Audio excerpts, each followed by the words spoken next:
This is Ecy's Fractal Gridded to-do list. So I use this to-do list for Stanford for school because I have a couple different classes, as you can see here, and it was easier for me to put them in this format. Otherwise it was a lot. So previously my to-do list had looked something like this. This is the equivalent of this. So as you can see, when I presented it in a linear fashion, it was really overwhelming. It was really hard to add new information or take information out. It was really, really overwhelming because it's just all there kind of staring at you. And so I would use it sometimes, but it got to the point where it was a lot if I had like a lot of things to do. So sometimes I wouldn't put all that I wanted to put. But with this, it's really easy.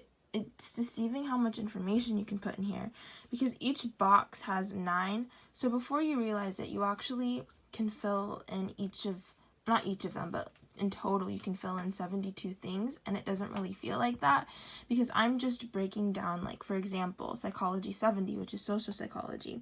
I'm just breaking it down into different things. So I have an essay due, I have 2 readings, and I have a section, and like I want to diagram some cognitive biases.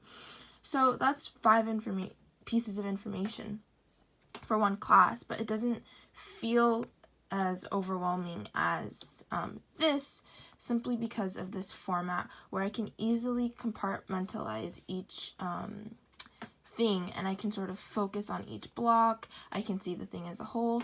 And so when it's a fractal grid, it just has that, again, that zooming in, zooming out feature, which allows me to focus on the sun of the fractal grid, and I can say, okay, with social psychology, I have to do this. Okay, that's what I have to do in social psychology.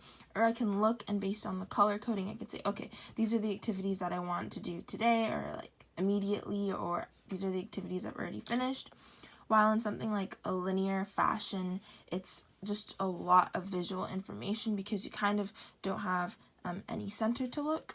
So this was just one of the many applications I found fractal gridding to be really, really useful in my life, because it's not just it's a way to visualize information and in a very digestible way, and you can put a surprising amount of information, 72 different squares, but you don't even realize it. And even here I started to fill in another fractal grid within a fractal grid of a fractal grid.